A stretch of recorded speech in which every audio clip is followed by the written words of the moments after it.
Frostholm did not believe in mercy. It believed in wind. The wind scraped across the research station like a living thing, rattling the reinforced glass and humming through the alloy ribs of Meridian Array 12. Connor Hayes had once tried to record the sound for fun.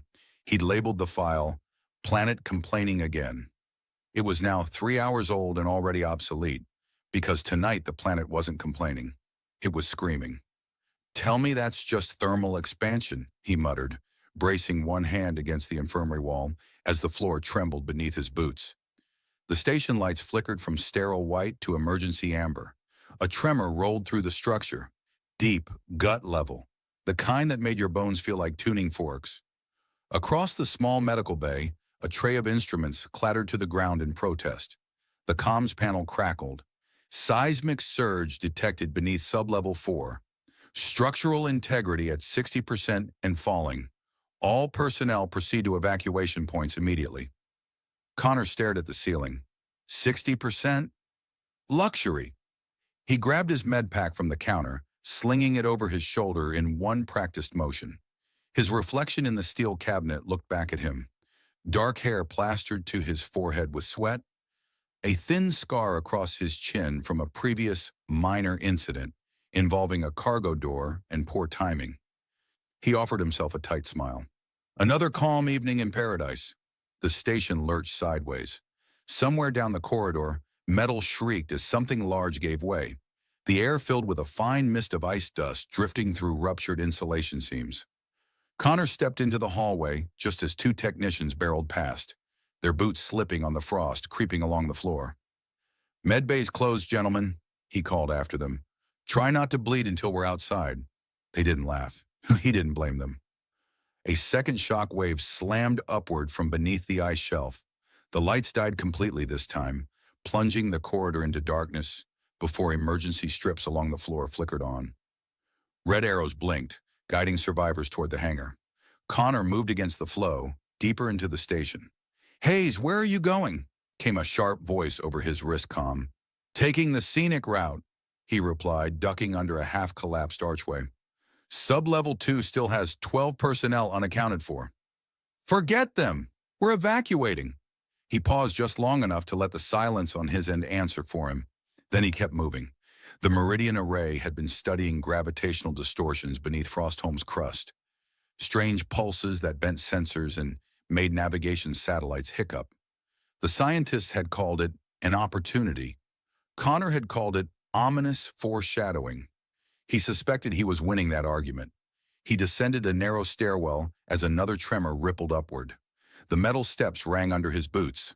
Halfway down, the stairwell shuddered and twisted. Connor flattened himself against the railing as a crack split along the wall, spider-webbing through the polymer plating. "Please hold," he murmured to the building. "Your call is very important to us." He reached sublevel 2 to find chaos painted in smoke and sparks. A support beam had buckled, crushing a console bank. One scientist lay pinned beneath debris, another crouched nearby trying to lift a slab of fractured plating with trembling hands. Connor slid across the icy floor, dropping to his knees. "Hey, good news," he said briskly. "You get to tell everyone you survived a catastrophic structural collapse. Bad news, I'm your medic." The pinned scientist let out a shaky laugh that ended in a cough. Blood streaked down his temple. Connor worked fast. Foam stabilizer sprayed into the worst of the wound, sealing ruptured vessels in a hiss of expanding polymer. He injected a stim into the man's neck. "On 3, Connor said to the second scientist. 1, 2, don't make me count higher than that." They heaved together. The slab shifted enough for Connor to drag the injured man free. Another tremor shook loose a rain of frost from the ceiling. "Evacuations now," Connor snapped. "Hangar B, move." They staggered toward the corridor. Connor lingered only a second to scan the room with his wrist display. No additional biosigns. Then the ceiling above the far wall imploded.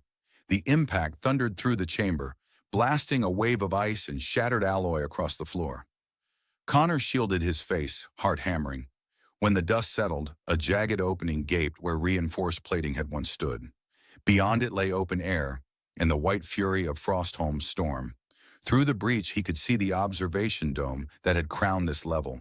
It had collapsed outward, its transparent panels scattered like broken crystal across the snow, and something lay half-buried just beyond the shattered threshold. Connor swore under his breath and moved toward the opening. The wind hit him like a physical shove the moment he stepped outside. It tore at his jacket and clawed ice crystals across his exposed skin. His visor flickered as it adjusted to the storm's glare. The body in the snow was small, almost delicate against the vast white plain. Dark hair spilled across the ice, whipping in the gale. One arm was twisted beneath her, the other outstretched as if reaching for something that had already vanished. Connor slid down the fractured edge of the dome and dropped to his knees beside her. "Hey," he said automatically, though the wind swallowed the word. He rolled her gently onto her back. For a heartbeat, he simply stared. She looked human, almost, pale skin luminous against the storm's gray light, features fine and composed even in unconsciousness. But her ears, long, elegantly tapered, curving past her jawline, marked her as something else entirely. Connor blinked snow from his lashes. "Well," he breathed, "that's new." He pressed two fingers to her throat, a pulse, faint but steady. Her clothing shimmered faintly, threads woven with some kind of reactive filament that repelled the accumulating frost. Not standard Meridian issue, not research staff attire. "Ma'am," he said, leaning closer, "if you can hear me, now would be a great time to object to being relocated." No response. Behind him, part of the station groaned and collapsed inward with a roar. A plume of snow and debris shot into the sky. Connor looked back toward the distant landing zone. Through the white haze, he could just make out the blinking beacon of the medical ship, a small, stubborn star against the storm. His visor pinged, wind speeds climbing, core temperature dropping. He glanced down at the unconscious woman again. Her lashes were rimmed with frost. One cheek bore a shallow cut, blood frozen in a dark line. "Fantastic," he muttered. "You're mysterious and dramatic. That's always a good sign." He slid his arms beneath her carefully. She was lighter than he expected, though the storm fought him for every inch as he lifted her. He shifted her onto his back, securing her arms around his shoulders. "Hi," he said over his shoulder as he stood. "Connor Hayes. I charge by the hour." The wind howled in reply. He took his first step toward the beacon. Behind him, Meridian Array 12 surrendered to the ice with a final, shuddering crash. Ahead, Frostholm stretched endless and indifferent. Connor tightened his grip on the woman's legs and leaned into the storm. 6 hours to the ship," he muttered, squinting into the white abyss. "Assuming the planet doesn't try to kill us again before dinner." The wind did not ease. It simply changed direction, as if offended that Connor had found a rhythm. He adjusted the weight on his back and leaned forward another few degrees, boots crunching into layered ice. His visor painted faint blue lines across his vision, topographical guidance from a satellite that was currently arguing with gravity itself. "Left, it says," he muttered. "That's comforting." Left into the screaming void. The woman's breath warmed the fabric at the back of his neck. At least she was still breathing. That counted as a victory in Connor's increasingly low standards. He activated the thermal lining in his jacket. Power levels dipped another 2%. "Don't worry," he told her over his shoulder. "If we freeze, I promise to do it heroically. Probably with a dramatic final line. Something poetic. Like, I should have transferred to Mars." No response. Snow lashed sideways across the plain. The wreckage of Meridian Array 12 disappeared behind a curtain of white, swallowed as if it had never existed. The beacon from the medical ship flickered faintly ahead. 3 long pulses, 1 short. Standard rescue signal. Connor focused on that light. Half an hour passed, or 5 minutes. Time became elastic out here, stretched thin by cold and adrenaline. A soft sound reached his ear, almost lost in the wind. "Connor!" He nearly stumbled. "Okay," he said, recovering his balance. "Either you just spoke, or Frostholm has started using my name, which feels invasive." Her fingers tightened weakly against his shoulder. "You're loud," she murmured. He blinked. "You're awake. Excellent. I was starting to feel like a one-man podcast." Her voice was faint but steady beneath the strain. "Where are we? Currently?" He glanced at his HUD. "Approximately 8 kilometers from warmth, safety, and paperwork. We're heading toward a medical ship. Try not to die. It'll ruin my evening. A pause, then, faintly, You are unusual. I get that a lot, usually from authority figures. The wind shifted again, nearly knocking him sideways. He braced, boots digging deeper into the crusted snow. Beneath them, the ice shelf groaned, a deep, resonant vibration that hummed through his legs. His visor flashed a warning. Subsurface instability detected. Of course, he said. Why walk over stable ground when we can stroll across a planetary mood swing? The woman stirred slightly. The ground is unstable. Define unstable, he replied. If by unstable you mean possibly cracking open into a frozen abyss, then yes, mildly. He angled his path toward a ridge where the ice appeared thicker. The satellite overlay glitched, lines bending in unnatural arcs. Your instruments are confused, she whispered. That makes two of us. Another tremor rippled outward from somewhere deep below. The snow around them fractured in thin branching lines. Connor didn't slow. Listen, he said, forcing steadiness into his voice. I'm Connor Hayes, field medic, not a tour guide. You are? Silence stretched long enough that he wondered if she'd slip back into unconsciousness. Thalia, she said at last. Thalia, he repeated. Great. Nice to meet you under extremely inconvenient circumstances. You chose to carry me, she said, voice thin but edged with something sharper now. You could have left, he snorted softly, and missed the chance to haul a mysterious snow elf across a death planet. I'd never forgive myself. There was the faintest huff against his neck. It might have been a laugh. He felt absurdly triumphant. I am not an elf, she said. Good. I'm allergic to folklore. The wind intensified, slamming into them in a solid wall.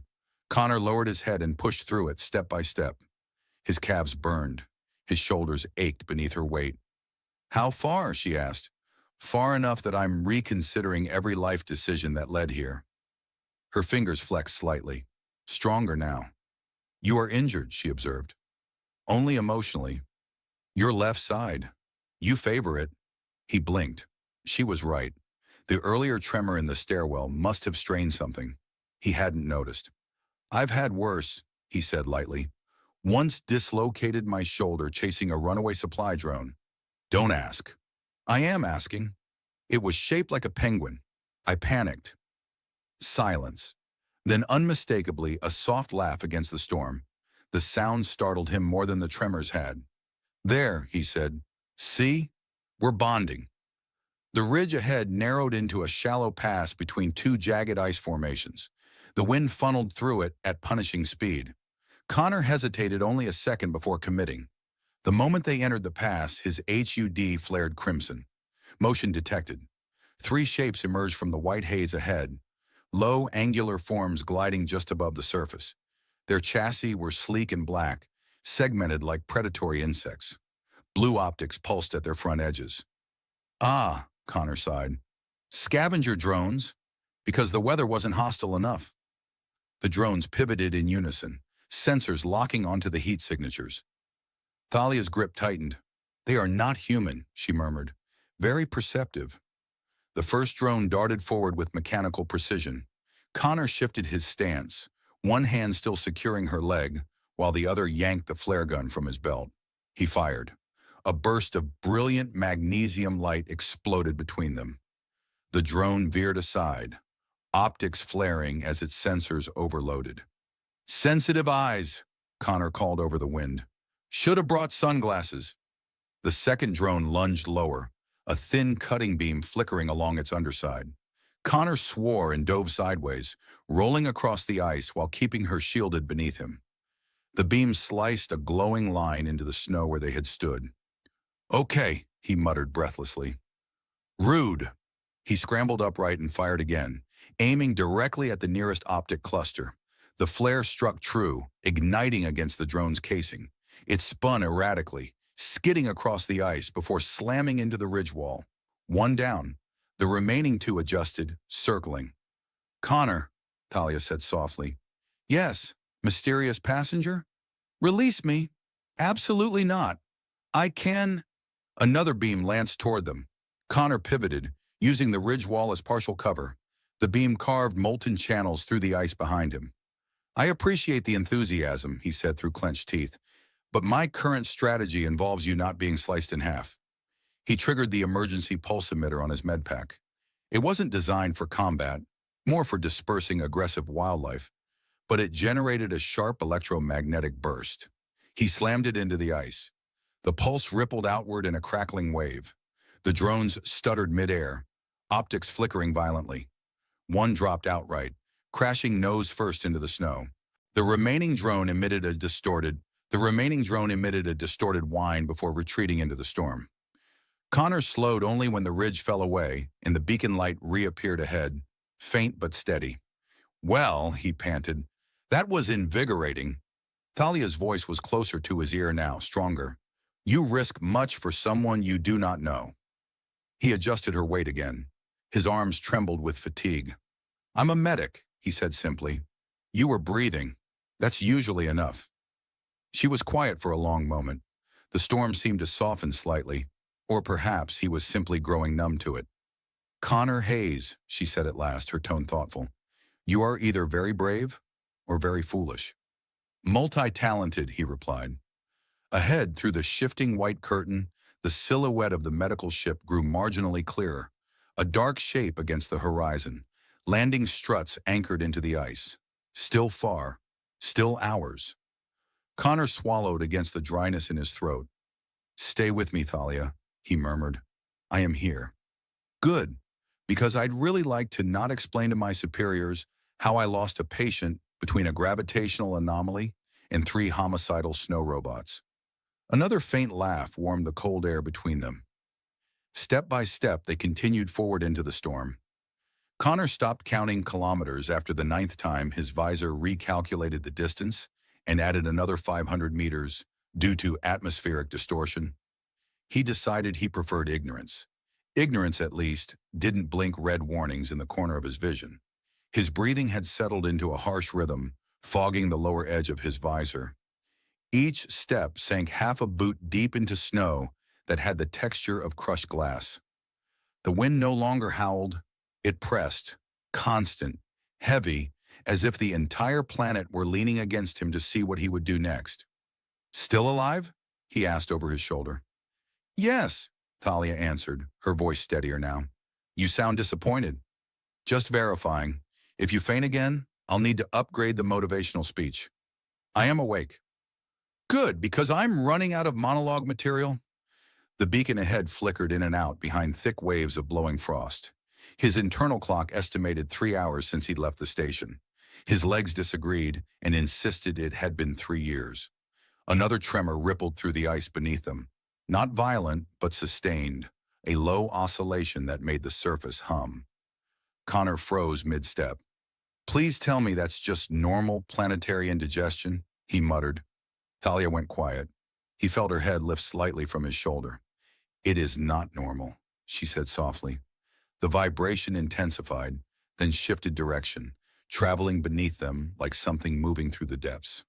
Connor's visor spiked with interference. The topographical lines twisted and overlapped, forming spirals that made no geometric sense. Fantastic, he breathed. The ground is abstract art now. A crack shot across the ice 20 meters ahead, splitting the surface in a jagged arc. Steam. No, not steam. Something luminous and pale surged upward through the fissure, like liquid light forcing its way out of the planet's skin. Connor stumbled back instinctively. The fissure widened with a grinding roar. From within it rose a column of shimmering distortion, bending the air around it. Snow caught in the column's pull and hung suspended, glittering in slow orbit before being flung outward again. Thalia's fingers tightened against his shoulder. The gravitational pulse, she whispered. Oh, good, he said. We found it. The column pulsed once. Connor felt his stomach lurch as his internal equilibrium shifted sideways. His boots lost traction. For a split second, he wasn't sure which direction was down. Okay, he grunted, dropping to one knee. That's deeply unpleasant. The column flared brighter. Loose debris, shards of ice, fragments of metal from the destroyed station carried by the wind, lifted from the surface and circled the anomaly like obedient satellites. Connor forced himself to breathe slowly. "Tell me it's not going to explode," he said. "It is not an explosion," Thalia replied, her tone analytical now, despite the strain. "It is a rupture in spatial compression." "Of course it is. Much better." The anomaly pulsed again, stronger. Connor felt his body drag forward, pulled toward the fissure. "Not today," he snapped, digging his boots into the ice and leaning backward. The medpack's weight shifted awkwardly. Thalia shifted with it, trying to stabilize them. "You must move laterally," she said. "Its field is directional." He glanced sideways. The snow to his left appeared less affected, though the air shimmered faintly. "Define less likely to be crushed into a gravity pancake," he muttered. The column's hum deepened, vibrating through his ribs. A chunk of ice the size of a transport crate lifted from the surface and drifted upward, rotating lazily before shattering midair. Connor didn't wait for a third pulse. He pivoted, forcing his legs to move sideways across the ice. Each step felt like wading through thick water. The pull against him increased, tugging at his boots, at the fabric of his jacket, at the very air in his lungs. "Connor," Thalia said sharply. "I'm aware," he replied through clenched teeth. Another surge. This time the ground beneath his right foot gave way entirely. The ice fractured with a deafening crack. Connor's leg plunged into a narrow crevasse as the gravitational field twisted around them. He fell forward hard, catching himself with one hand as pain shot up his trapped leg. "Great," he hissed. "New problem." The fissure ahead flared blindingly bright. Snow lifted in a violent spiral. Thalia shifted abruptly. "Hold still," she commanded. "I am very still." Her hand moved from his shoulder to the side of his neck. Her fingers pressed against a point just below his ear. A sharp warmth spread outward from her touch, subtle but immediate. The pull against his body lessened, as if the weight of him had shifted fractionally out of phase with the planet. He blinked. "What did you just do?" he demanded. "Counter-resonance," she said, voice strained. "Brief. It will not last." "Well, that's comforting." Using the momentary reduction in pull, Connor yanked his trapped leg free. He rolled away from the widening crack just as the gravitational column collapsed inward with a violent implosion. The sound was less a bang and more a deep inhalation. The light vanished. The suspended debris crashed back to the surface in a chaotic rain. Silence followed, thick and ringing. Connor lay on his back, staring up at a sky that had returned to its usual violent gray. After a long second, he coughed. "Next time," he said hoarsely, "let's walk around the glowing space wound." Thalia's breathing was shallow but controlled. "It was not expected to manifest at the surface," she said. "I'm adding that to my list of complaints." He pushed himself upright slowly. His right leg protested, but nothing felt broken. He flexed it experimentally. "Still functional," he muttered. "Barely." He stood again, adjusting her weight with trembling arms. The anomaly site behind them was already settling, snow drifting back into the fractured scar as if trying to erase what had happened. "You manipulated the field," he said quietly. "Yes. That's not standard civilian skill." She didn't answer immediately. "You are observant for someone who narrates his suffering aloud," she said at last. "Occupational hazard."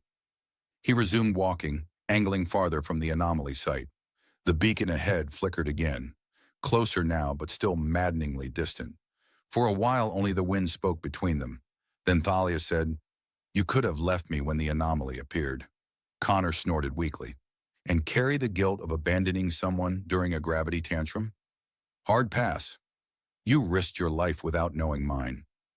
"Everyone's life is worth hauling through a snowstorm," he replied. "It's in the handbook. Page 1. Right after, don't lick frozen metal." She was quiet, but he felt something shift in her posture. Less tension, perhaps, or something deeper. "You are not Meridian military," she observed. "Nope. Not research personnel. Definitely not. Yet you remained." "Because people were still breathing," he said simply. The storm began to thin at the edges, the wind lowering from a scream to a steady roar. Through the haze, the medical ship's silhouette sharpened slightly, its hull lights glowing steady blue. Connor exhaled slowly. "See that?" he said. "That's our finish line.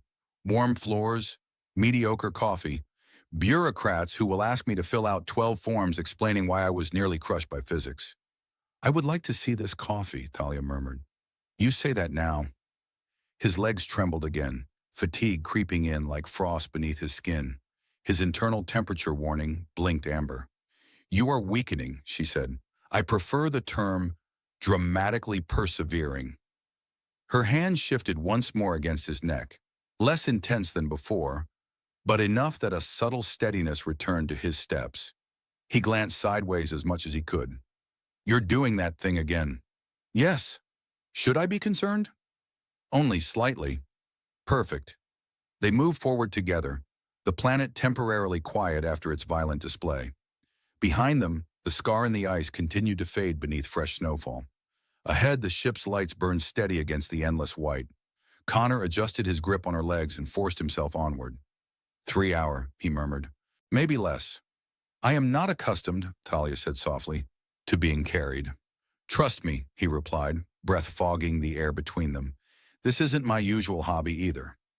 And with that, they walked on across the restless world, two figures against a horizon that refused to yield easily.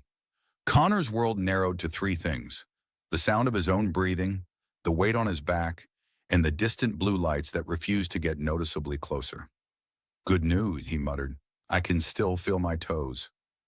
That is good news, Thalia asked. Yes. On Frostholm, numbness is usually the prelude to very unpleasant medical trivia. You speak of freezing as if it is a colleague. It is, an overachieving one. His visor flickered again, recalibrating for wind shear. The storm had lessened, but Frostholm did not reward optimism. Snow continued to slice across the plain in thin, relentless sheets.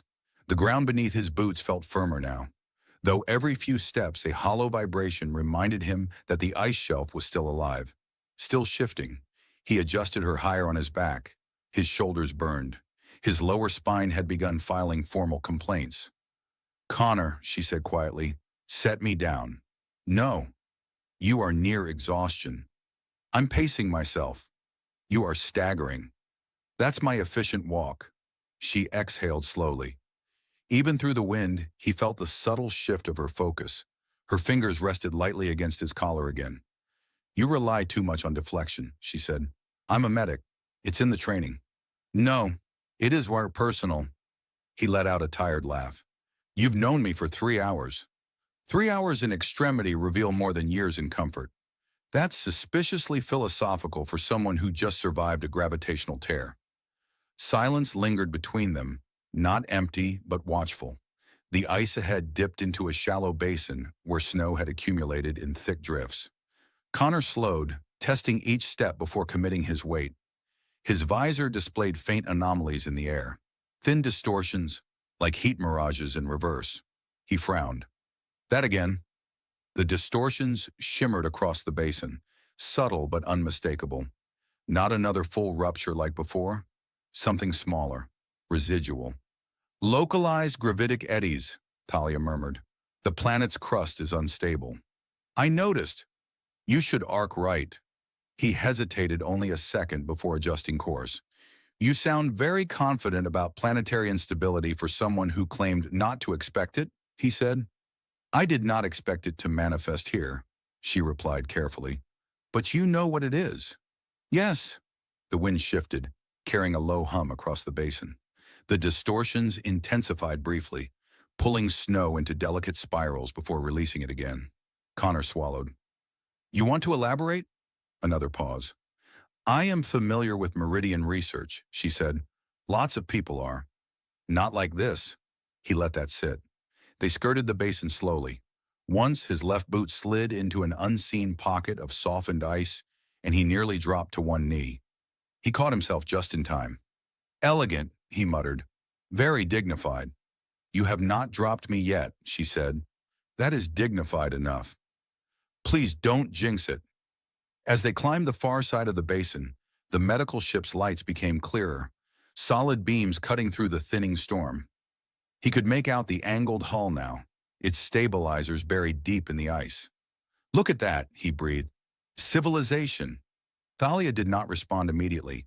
When she spoke, her voice carried a different weight. Connor Hayes, why did you not ask who I am? He blinked. I did, he said. You said Thalia. That is not sufficient. It works for now. You do not wonder why I was alone beyond the dome? Of course I wonder. I also wonder why Frostholm exists. But here we are. She shifted slightly, enough that he felt her studying him. You truly do not care? He considered that.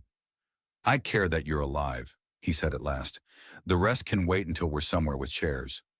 The wind dipped further, leaving an uneasy quiet in its wake. The hum beneath the ice returned, faint but rhythmic. Thalia's fingers pressed lightly against his neck again. This time the warmth spread more deliberately, stabilizing his balance as another subtle gravitational ripple passed underfoot. You are compensating, she said softly. For what? For fear, he snorted.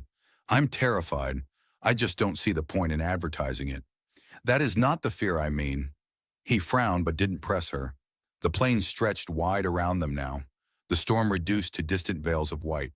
For the first time since leaving the station, Connor felt something close to space around him, vast, cold, but no longer actively trying to hurl him into oblivion. Then his visor pinged. Multiple heat signatures. Fast. He froze. On the far ridge behind them, dark shapes crested the horizon, sleek, low-profile vehicles gliding across the ice with unnerving precision. Not scavenger drones this time. These were larger, coordinated. Well, Connor muttered, that's new. The vehicles fanned outward in a disciplined arc, maintaining formation despite the uneven terrain. Thalia went very still. You recognize them, he said quietly. Yes. Friendly? That depends. On whether they have found us in time. Connor's pulse quickened. The lead vehicle accelerated, cutting across the plain with effortless speed. Its hull shimmered faintly, refracting the pale light in shifting patterns. No Meridian insignia marked its surface. They're not from the station, he said. No. The vehicles closed the distance rapidly. Connor could now make out figures standing within the open frameworks. Tall silhouettes clad in angular armor that seemed to flex with movement rather than restrict it. His grip tightened instinctively. Please tell me they're here for you, and not to repossess my medkit. They are here for me, Thalia said. There was no hesitation in her tone now.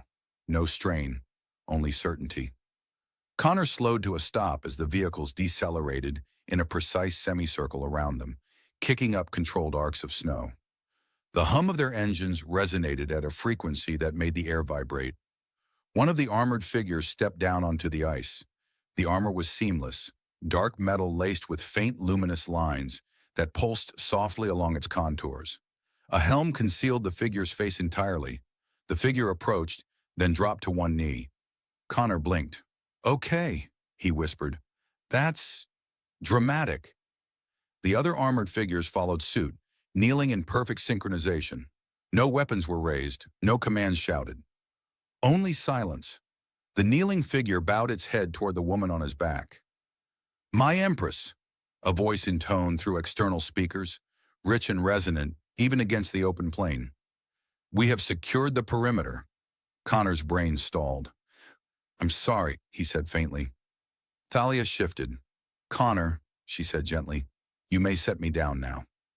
He stood frozen for half a second longer, then carefully lowered her to her feet. She swayed only slightly before straightening. Even weakened, she carried herself differently now. Balanced, composed, utterly still against the wind. The kneeling figures remained bowed. Connor looked from them to her elongated ears, to the subtle strength in her posture, to the vehicles arranged in protective formation. Empress? He repeated blankly. Thalia turned toward him. Snow caught in her dark hair, but her gaze was clear, steady, luminous with something far older than the storm. I am Thalia of the Meridian Expanse, she said quietly, and you have carried me across a dying world. Connor stared at her. Then he let out a single breathless laugh. You've got to be kidding me. Connor's laugh did not last long. It escaped him in one sharp breath, half disbelief, half exhaustion, and then it was swallowed by the cold. I'm sorry, he said again, slower this time. Empress. The kneeling figures did not move. Their armored forms remained bowed toward Thalia, as if gravity itself answered to her. Thalia did not look at them. She looked at him. Yes, she said. Connor blinked snow out of his eyelashes. Of where? He asked faintly. Book club? Ice Appreciation Society? The Meridian Expanse, replied the kneeling commander. The voice carried controlled intensity, the kind that had never once been required to shout. Connor's brain made a tired attempt to process this. Meridian Expanse, as in the governing power that funded the research stations, the same authority that signed off on Frostholm's hazardous grants, the same name stamped across supply crates and diplomatic transmissions.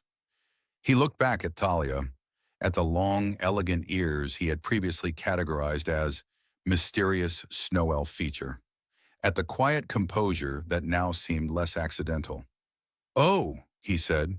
One of the armored figures rose just enough to extend a gloved hand toward her. Your Majesty, you are injured. We must return you to the flagship immediately. Connor instinctively stepped slightly between them before he could stop himself. She's stable, he said automatically. Mild hypothermia, blunt trauma, gravitational exposure. She needs controlled rewarming and a full scan. The commander's helmet turned toward him. Connor felt, rather than saw, the scrutiny behind the visor. You speak without deference, the commander observed. Connor stared back. I speak as a medic, he replied. She's my patient. A quiet tension rippled through the semicircle of guards. Thalia lifted a hand. Instantly, the air shifted. The guards lowered their heads again. He carried me through the storm, she said calmly. You will address him with respect. The commander bowed deeper. As you command. Connor's mouth opened. Closed. I was not aware of your command structure, he muttered. That is clear, Thalia said, and there was the faintest flicker of amusement in her eyes. The commander gestured toward one of the vehicles. The flagship is in orbit. A shuttle awaits beyond the ridge. We must depart before the crust destabilizes again.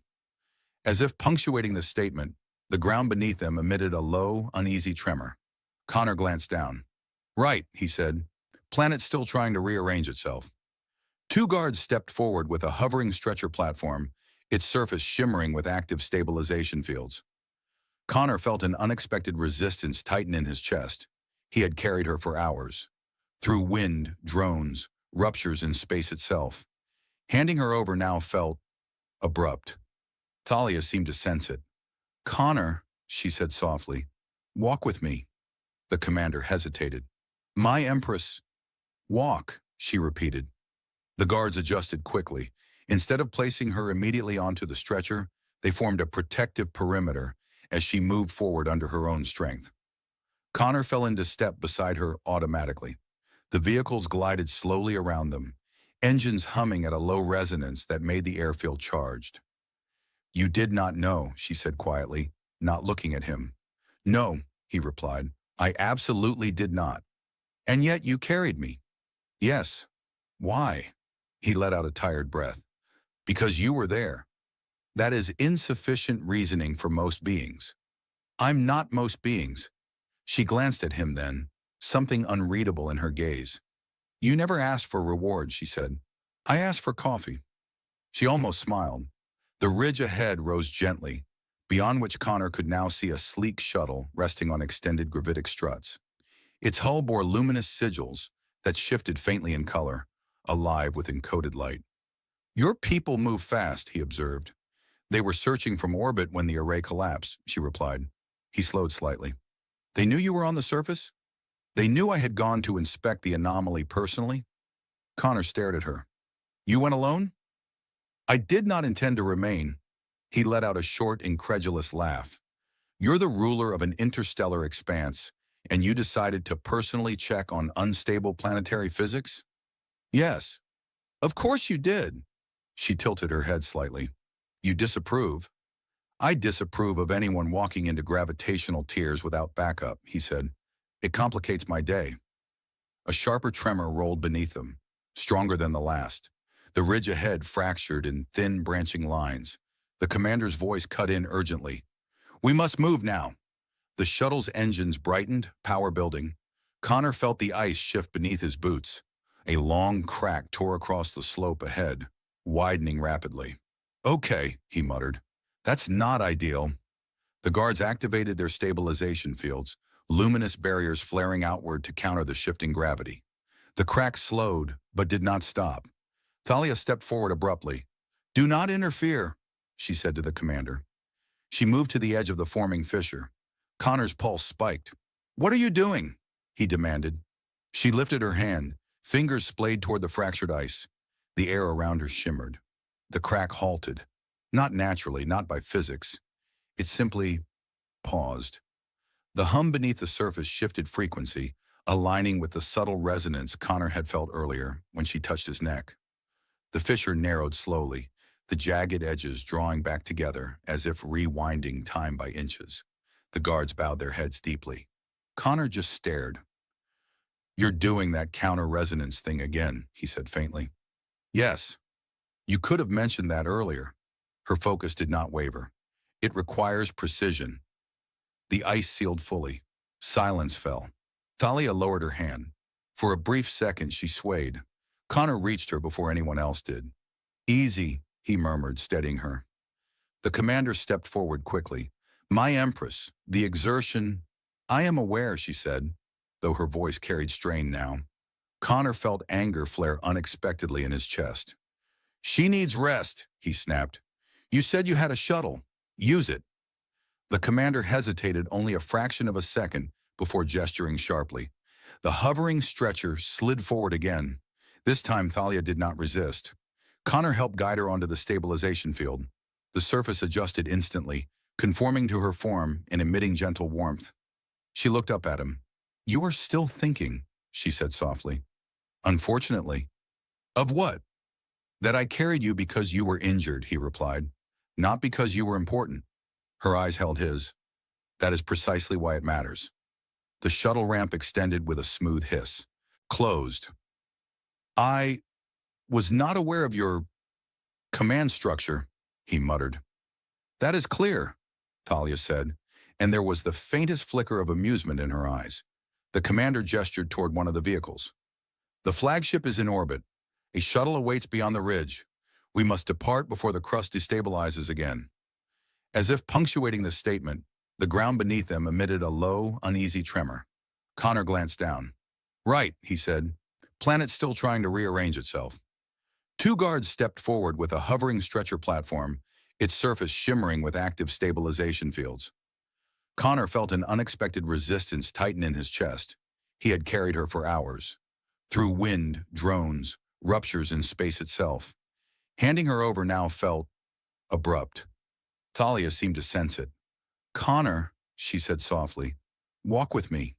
The commander hesitated. "My Empress—" "Walk," she repeated. The guards adjusted quickly. Instead of placing her immediately onto the stretcher, they formed a protective perimeter as she moved forward under her own strength.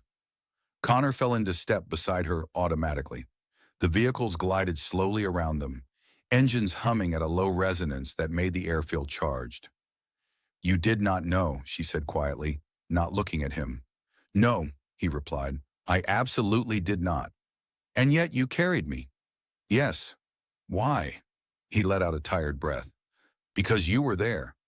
That is insufficient reasoning for most beings." "I'm not most beings."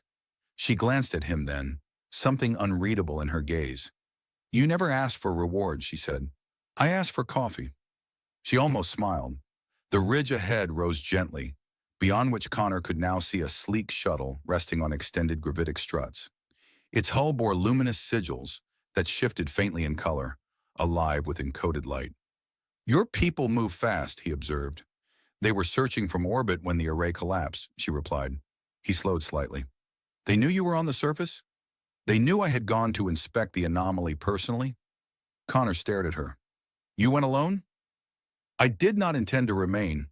He let out a short, incredulous laugh. "You're the ruler of an interstellar expanse, and you decided to personally check on unstable planetary physics?" "Yes." "Of course you did." She tilted her head slightly. "You disapprove?" "I disapprove of anyone walking into gravitational tears without backup," he said. "It complicates my day." A sharper tremor rolled beneath them, stronger than the last. The ridge ahead fractured in thin, branching lines. The commander's voice cut in urgently. "We must move now." The shuttle's engines brightened, power building. Connor felt the ice shift beneath his boots. A long crack tore across the slope ahead, widening rapidly. "Okay," he muttered. "That's not ideal." The guards activated their stabilization fields, luminous barriers flaring outward to counter the shifting gravity. The crack slowed, but did not stop. Thalia stepped forward abruptly. "Do not interfere," she said to the commander. She moved to the edge of the forming fissure. Connor's pulse spiked. "What are you doing?" he demanded. She lifted her hand, fingers splayed toward the fractured ice. The air around her shimmered. The crack halted. Not naturally, not by physics. It simply paused. The hum beneath the surface shifted frequency, aligning with the subtle resonance Connor had felt earlier when she touched his neck. The fissure narrowed slowly, the jagged edges drawing back together as if rewinding time by inches. The guards bowed their heads deeply. Connor just stared. "You're doing that counter-resonance thing again," he said faintly. "Yes. You could have mentioned that earlier." Her focus did not waver. "It requires precision." The ice sealed fully. Silence fell. Thalia lowered her hand. For a brief second, she swayed. Connor reached her before anyone else did. "Easy," he murmured, steadying her. The commander stepped forward quickly. "My Empress, the exertion—" "I am aware," she said, though her voice carried strain now. Connor felt anger flare unexpectedly in his chest. "She needs rest," he snapped. "You said you had a shuttle. Use it." The commander hesitated only a fraction of a second before gesturing sharply. The hovering stretcher slid forward again. This time Thalia did not resist. Connor helped guide her onto the stabilization field. The surface adjusted instantly, conforming to her form and emitting gentle warmth. She looked up at him. "You are still thinking," she said softly. "Unfortunately." "Of what?" "That I carried you because you were injured," he replied. "Not because you were important." Her eyes held his. "That is precisely why it matters." The shuttle ramp extended with a smooth hiss. Magnetic guidance took over, pulling them inward with precise grace. Connor tried not to gape. Failed. The docking chamber beyond was vast enough to swallow several terrestrial cruisers. Ships moved within it on controlled gravitic currents, sliding into position without physical contact. As the shuttle settled, the rear hatch opened. A line of figures waited beyond. Not guards, officials, advisors. Their garments were less armored, more ceremonial, flowing fabrics interwoven with luminous threads that responded subtly to movement. The moment Thalia stepped from the shuttle, the entire line bowed in perfect unison. Connor remained where he was, uncertain whether to step forward, backward, or simply vanish. Thalia turned slightly. "Connor," she said. Every head in the docking chamber lifted just enough to look at him. He felt suddenly very aware of the scuff marks on his boots. "You may come," she added. He walked forward cautiously, half expecting alarms to sound. None did. One of the officials approached him, tall, composed, eyes sharp with calculation. "You are the human medic," they said. "That's me," Connor replied. "Connor Hayes, certified in trauma response and poor decision-making." A faint flicker of confusion crossed the official's face. "You carried the Empress across unstable terrain for 6 hours," they continued. "Yes." "You were unaware of her identity." "Yes." "And you did not abandon her when the rupture manifested." "No." The official studied him as if he were an unusual artifact. "Why?" Connor hesitated.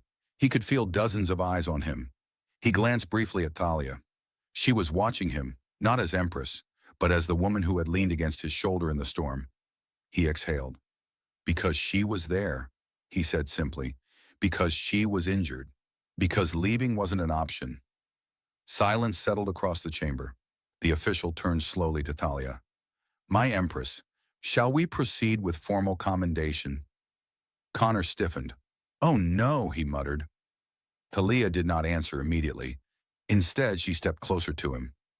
"You acted without expectation of recognition," she said quietly.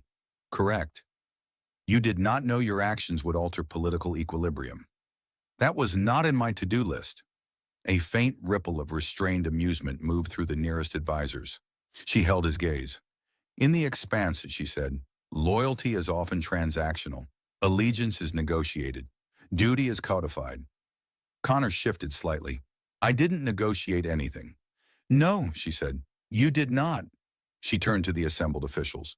There will be no spectacle, she declared. No ceremony, not yet. A murmur stirred. He acted from humanity, she continued. Not allegiance. We will not distort that. Connor blinked. Thank you, he said quickly. One of the advisors stepped forward despite the command. My Empress, the act must be acknowledged. It will resonate across the expanse. Thalia's expression sharpened slightly. Then let it resonate truthfully. Connor raised a hand hesitantly. Just to clarify, he said, what exactly would resonate? The advisor regarded him. That a human risked his life for our sovereign without knowing her station? Connor winced. That sounds dangerously symbolic. Yes, the advisor replied. He looked back at Thalia. I didn't mean to destabilize interstellar politics, he said. I am aware, she answered softly. The chamber lights shifted subtly as the flagship adjusted orbital position. Through a distant viewport, Frostholm rotated slowly beneath them, its fractured crust glowing faintly where anomalies pulsed. Connor felt a strange disconnect. 6 hours ago, he had been trudging through snow, trying not to freeze. Now he stood inside a sovereign flagship, apparently an accidental political statement. He laughed once under his breath. You know, he said, I was mostly worried about paperwork. Thalia's lips curved faintly. You will still complete it, she said. He groaned. Of course I will. The tension in the chamber eased just slightly. Thalia turned to her advisors again. Prepare a full analysis of Frostholm's rupture patterns, as she ordered, and schedule a private consultation with our guest. Connor blinked. Guest? She looked back at him. Yes. He rubbed his temples. I was supposed to be off shift tonight. You may rest first, she said. Good, because I'm fairly certain my legs have resigned. For the first time since boarding, several of the guards allowed visible smiles. Outside the viewport, the ice world continued to fracture quietly beneath the vast silence of space. Inside the flagship, something else had shifted, less visible, but no less significant. Connor looked at Thalia. You didn't need to stop that fissure, he said quietly. Yes, she replied. I did. For the planet? For you. He didn't know what to say to that, so he did what he did best. Next time, he said lightly, maybe we both avoid walking into gravitational disasters. Her eyes held his. Next time, she echoed, and somewhere beneath them, Frostholm trembled again. Connor woke to silence. Not the violent silence of Frostholm's storm, not the tense quiet before a structural collapse, but something deliberate, controlled. The kind of silence that existed because someone had engineered it. He stared at the ceiling above him for a long moment. It shimmered faintly, constellations woven into its surface in soft arcs of light. When he shifted, the lights adjusted subtly, as if tracking his movement. Please tell me I'm not being monitored by decorative stars, he muttered. You are being monitored by medical diagnostics, came a calm voice from somewhere to his left. The stars are aesthetic. He turned his head. A medic stood near the far wall, tablet-like interface hovering in midair before them. Connor pushed himself up slowly. His muscles protested, but not violently. Warmth lingered in his bones. How long? He asked. 18 standard hours. He blinked. That explains why I feel like I've been gently reassembled. You were, the medic replied. Connor glanced down at himself. Fresh thermal garments had replaced his torn field jacket. His boots were gone. He flexed his right leg experimentally. No sharp pain, just residual stiffness. You repaired microfractures, he said. Yes. And gravitational shear? Yes. And whatever that thing was in my shoulder? The medic tilted their head slightly. We enhanced it. Connor paused. You enhanced my shoulder. Marginally, he stared at them. I did not consent to upgrades. You signed a medical authorization upon docking.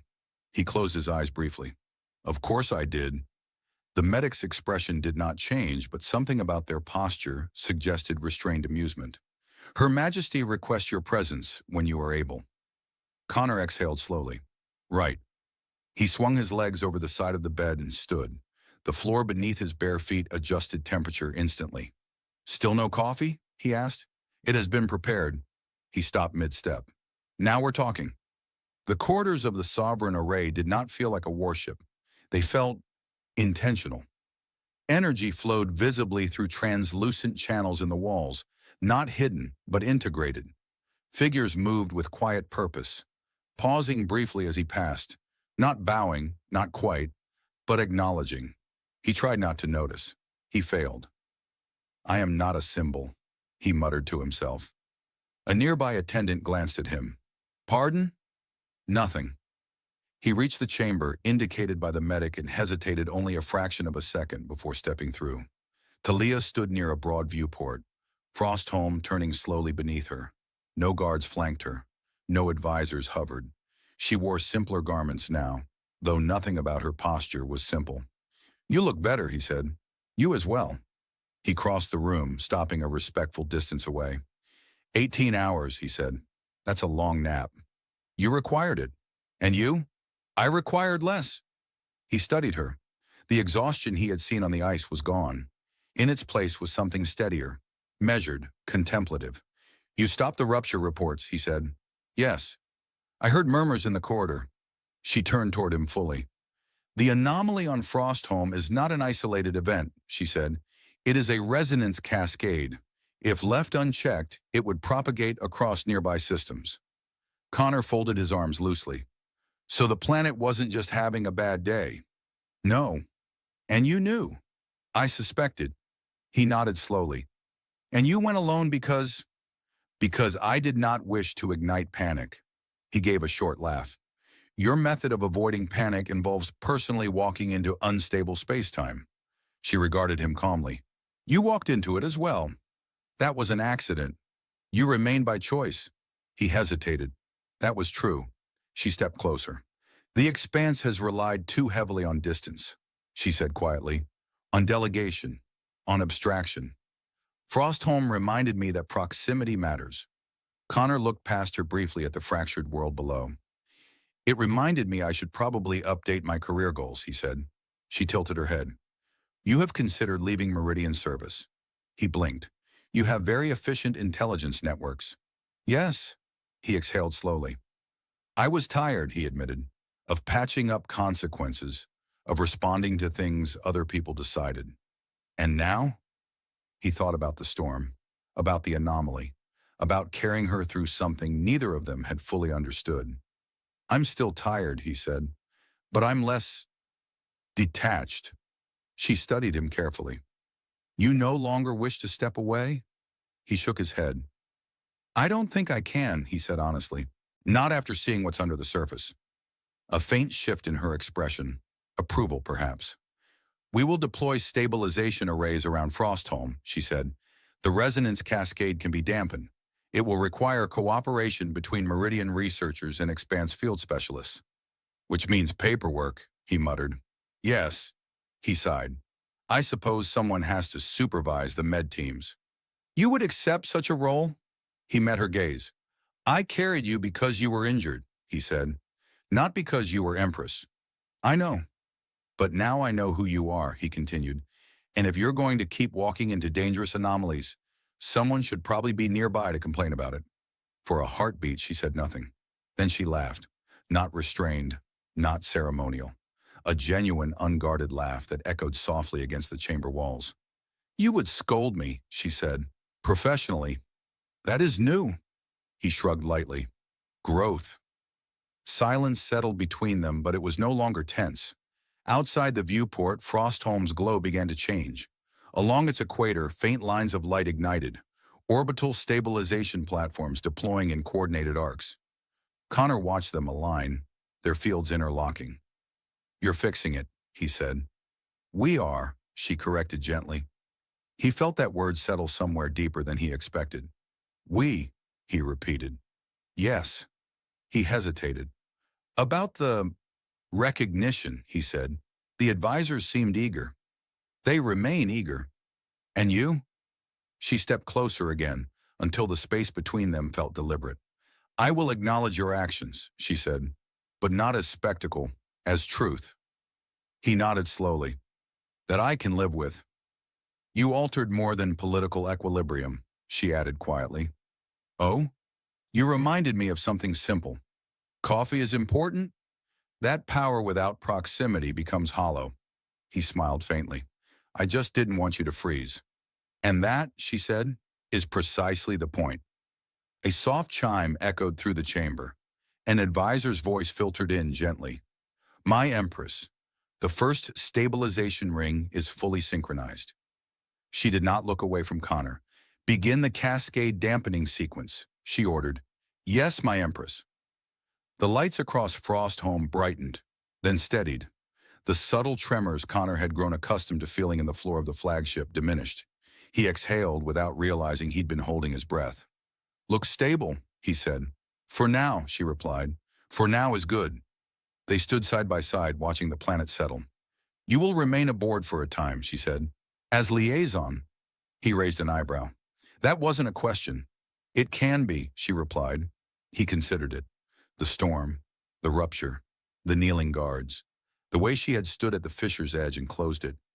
He thought about who he had been before Frostholm, a medic drifting toward detachment. Then he looked at her. All right, he said, but I'm setting some ground rules. She regarded him curiously. No more solo inspections of planetary scale anomalies. She inclined her head slightly. Agreed. And you drink the coffee I recommend at least once before judging it. A pause. Very well. He extended his hand. Deal? She looked at his hand, then placed hers in it. Her grip was steady. Deal, Connor Hayes. Outside, Frostholm's fractures dimmed into faint scars rather than open wounds. Inside the sovereign array, the hum of stabilized systems replaced the restless tremor that had lingered since their arrival. Connor released her hand slowly. You know, he said, glancing at the stars beyond the viewport, I carried you for 6 hours and didn't once consider that it would change anything. It changed everything, she replied softly. He gave a small, thoughtful nod. Then I guess it was worth the back pain. She smiled, and for the first time since the station had collapsed into the ice, Connor felt something unfamiliar settle into place. Not relief, not exhaustion, but purpose. The planet below turned steadily beneath them, no longer tearing itself apart. And this time, neither of them was walking into the storm alone.